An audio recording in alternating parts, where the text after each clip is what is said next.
afternoon. I am your host, Brennan Barnard, and welcome to the real value of college. And that is indeed the question. And we're going to really dig into the answer this half hour here. And parts of it are intangible, right? And parts of it are tangible. They're the salary outcomes and social mobility and student debt or lack thereof. But they're intangible benefits as well. And we have two experts who are going to weigh in on this topic and more. First, Frank Edelblut is the Commissioner of New Hampshire Department of Education, a position he's held for 6 years. Welcome, Commissioner. Happy to be here. And also is Jeff Selingo, a best-selling author of several books, including Who Gets In and Why, A Year Inside College Admissions. And he's also the co-host of the Future You podcast. Thanks for being here, Jeff. It's great to be here, Brennan. Thanks for having me. So we're going to be using the Q&A on your Zoom display to dig into some questions. So feel free to go ahead and put some questions in there.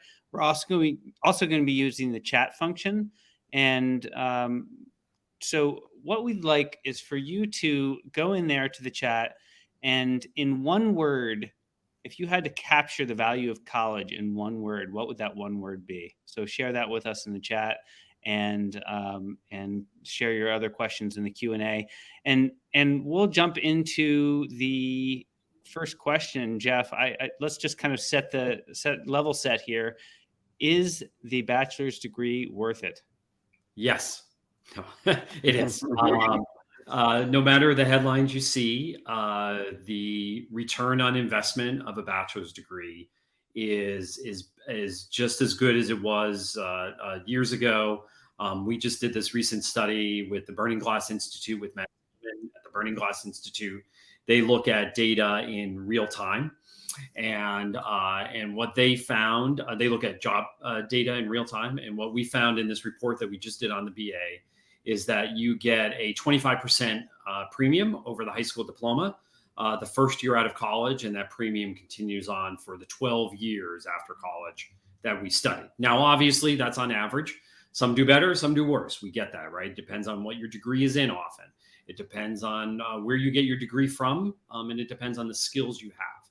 But the other thing, Brennan, that I think that is sometimes underestimated around the bachelor's degree is not just about the salary premium, but around mobility. And this is, I think, really important given what we're seeing in the headlines recently.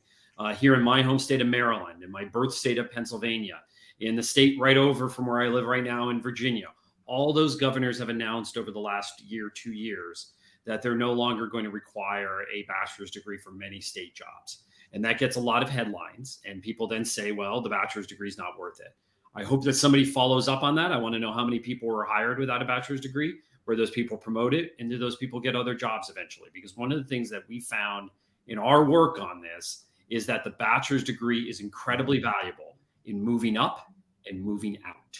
In other words, it gets you the promotions within your current organization, and it gives you that mobility to move into other organizations, other employers, other states, and gives you a lot more flexibility than somebody without a bachelor's degree.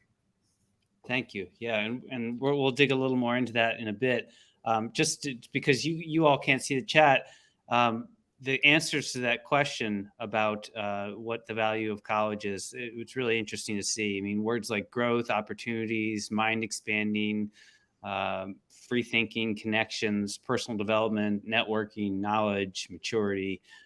So it's just interesting to see, you're talking about the financial benefit, but folks are also talking about those other intangibles. And Commissioner, so given what Jeff just said, what do K-12 schools need to be doing to prepare students to think about college and career? What's the school's responsibility?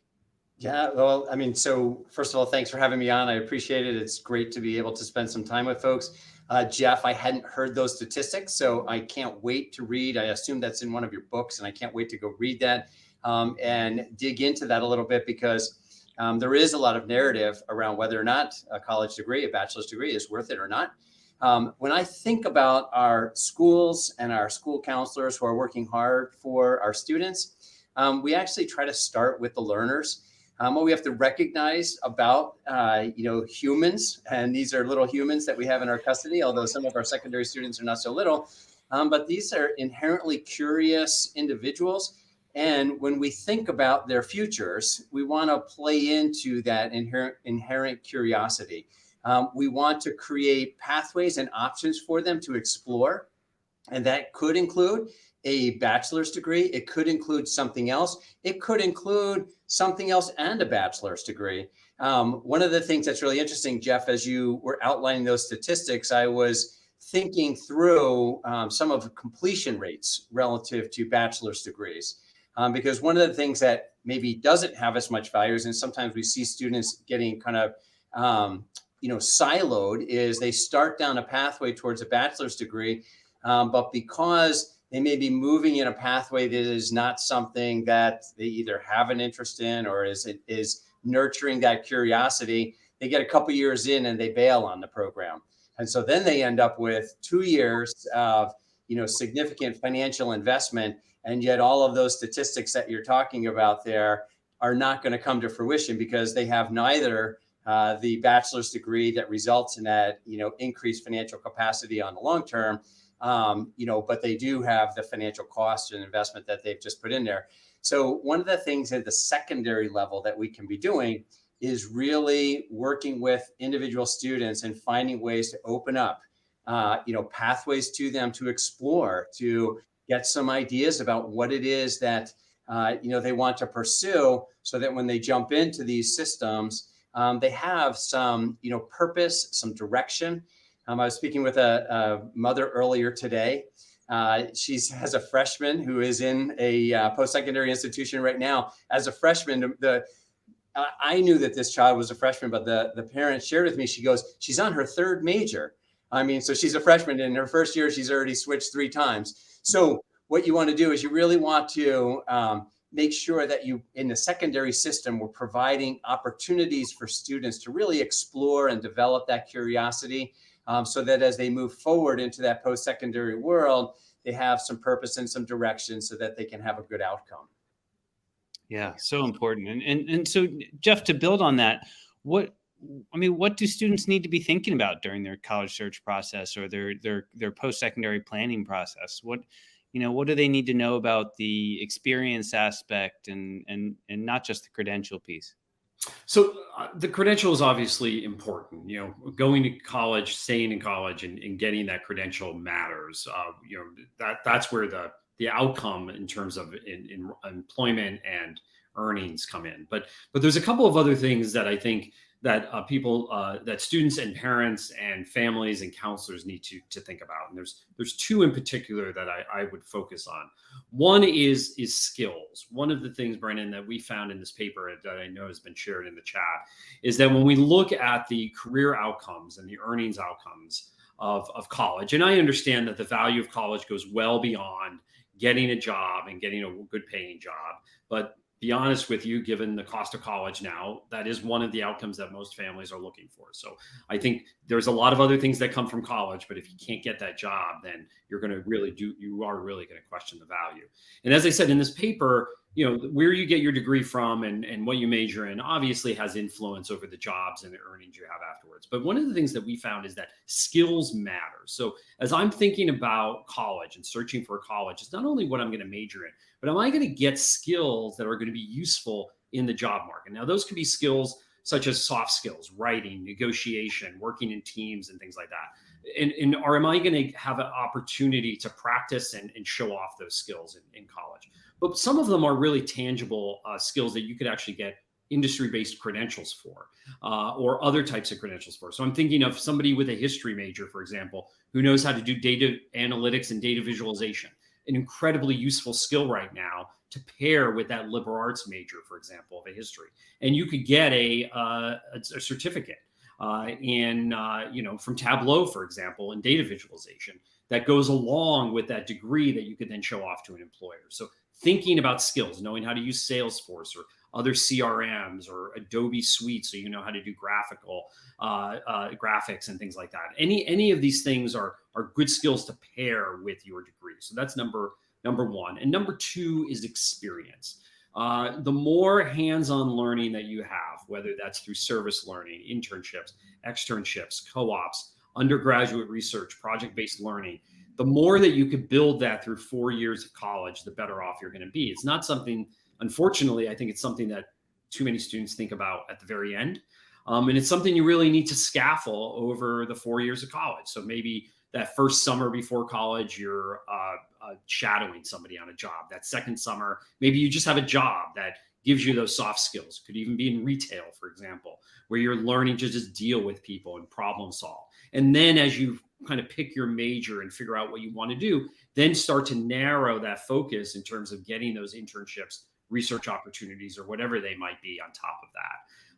And I mean, the key is really you have 4 years not to be a spectator to the college experience, but to actively participate, get those skills, get that hands-on learning. Those are two critical things that I think families need to think a lot more about. Well, and I would argue, and I think this is what you were saying, Commissioner, is not just in those 4 years of college, right? Like what and Commissioner, maybe you can just talk about kind of maybe some tangible ways that secondary schools can expose students to those opportunities, to identify those strengths and interests, right? So that maybe they're not switching majors 3 times in their first year. Yeah, I mean, and Jeff, I so appreciate the way you described it, kind of pushing our students out of that comfort zone. You're not going to college. It's not simply an academic exercise. It is a maturation type of a process. And really, that kind of is included in this idea of developing that curiosity. But I do think that it needs to continue in the post-secondary world, but it really does start in that secondary world. And I know, my experience is, of course, here in New Hampshire, but in New Hampshire, we've got a number of different programs that allow our students to explore that curiosity, whether those are extended learning opportunities where we've got students, outside of the building learning in, businesses or a nonprofit. We've got Learn Everywhere opportunities where students are able to earn credits in, learning experiences that are going to take place outside of school. We've got a program called Work as Learning. So students in New Hampshire can take a, kind of a career assessment, then they can transparently look through to, we've got hundreds of businesses in New Hampshire that offer students, a wide variety of, internship, job exploration types of opportunities, whether that is, to your point, Jeff, you can go and you can spend a day, you can spend a week, you could spend a semester working in a business, working and doing something tangible. And what that really does is for the students, it helps to help them figure out who they are, what it is that they like about that work environment, that particular type of industry, or what they don't like about it, right? So they can say, like, I know this is not something that I want to be able to do. But to your point, Jeff, in the process, this is kind of that intangible, they are learning and developing those skills that are going to be able to help them be successful, not just in that post-secondary world, but as you point out, Jeff, beyond that post-secondary world. I know, my own experience, I would offer the same type of counseling advice, particularly once you hit that post-secondary world. Between that freshman and sophomore year, you should be in an industry someplace. Within that, sophomore to junior, it should be a more advanced type of an engagement. I'm going to recommend against retail. Hopefully my kids have gotten that retail experience when they were in secondary, school. By the time they get there, they should be honing in on those specific, domains and industry sectors where they want to spend some time. They think that from a career standpoint. And then truthfully, by the time they get to that junior to senior year, they should be working in an industry that is really associated probably with that terminal degree that they're working towards, so that they can have some direct experience.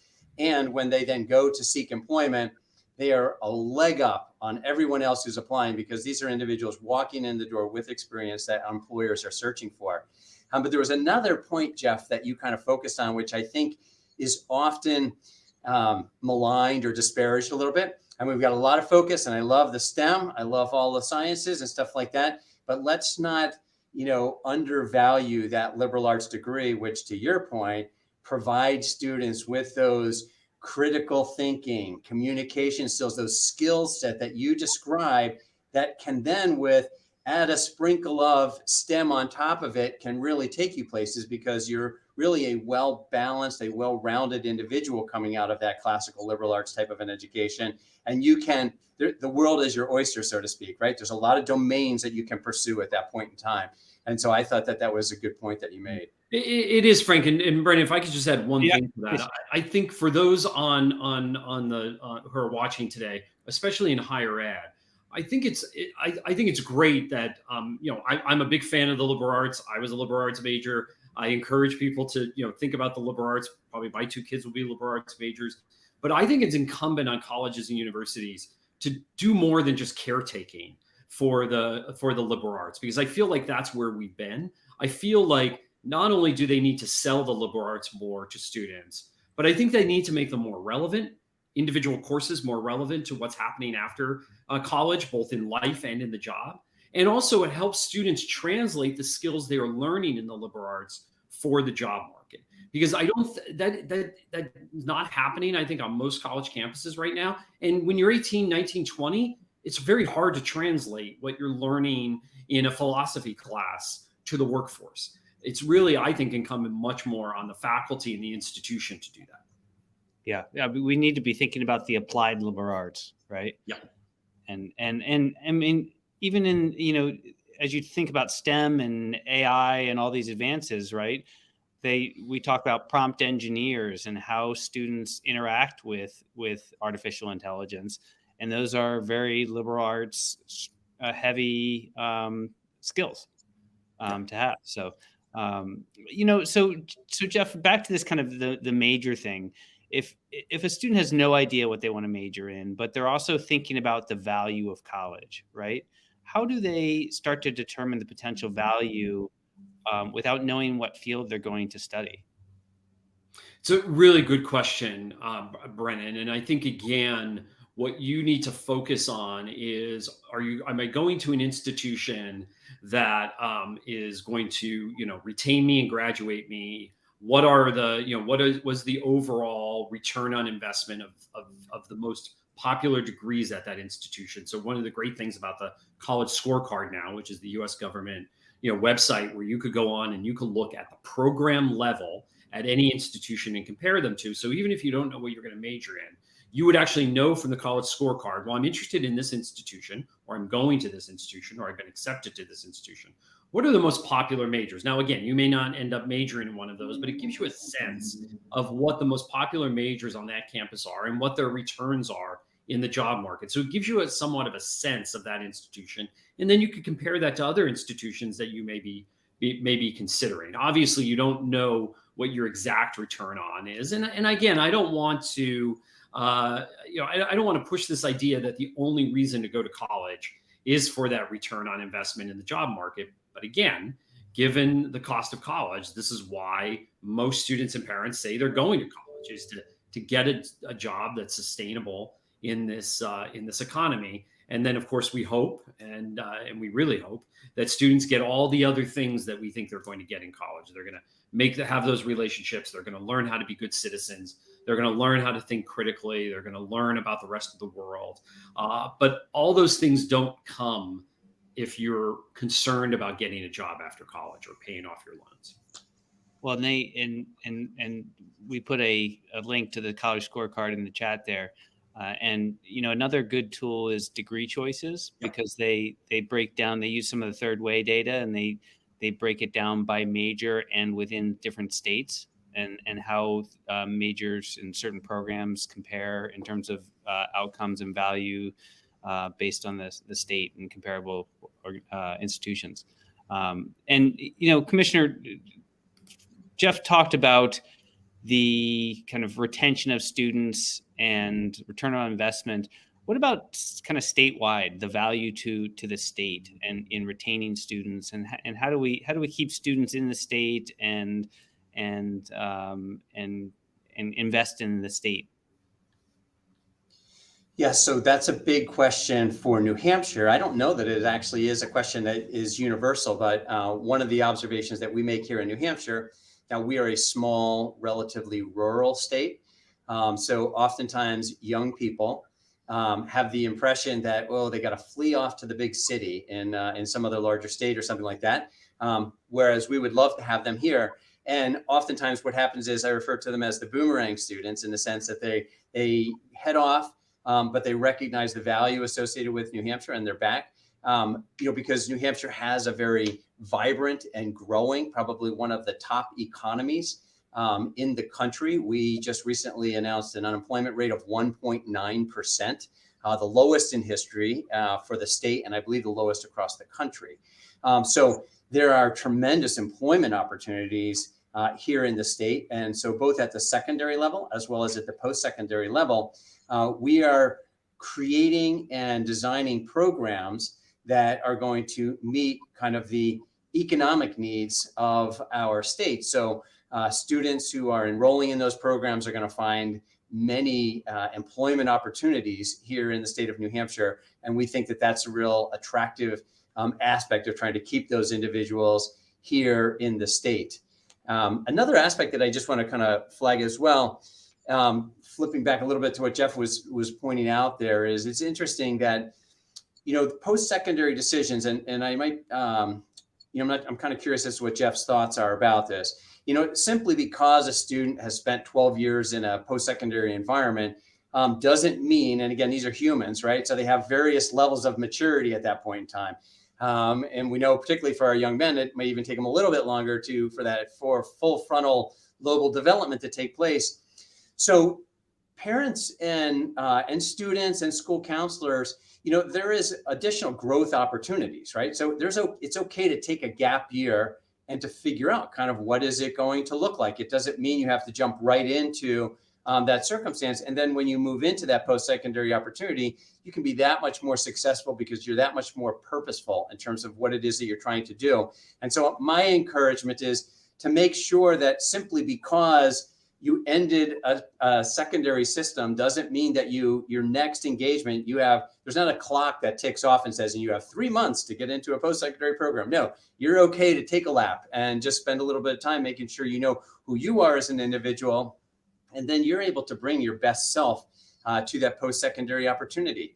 And I'm going to put a plug in for our military industry, not our industry, but our military institutions in the country here. They've got a tremendous amount of post-secondary opportunities there. So another opportunity for students to kind of figure life out. So if you're that student who says, I know I need something, but I don't know what it is, there are opportunities for you to continue to grow as an individual, to mature, to gain skills that then continue to merge in. It's not if I don't do it now, I don't get to do it. That pathway continues to be available to you. And so don't shut it off because you somehow think you're being pressured into a decision you're not ready to make.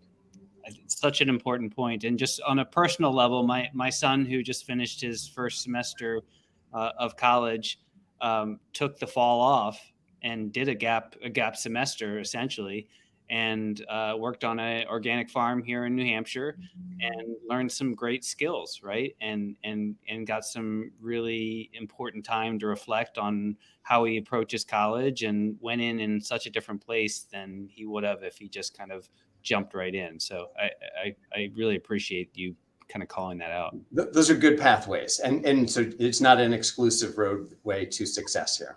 Right. It's not necessarily linear and set, right?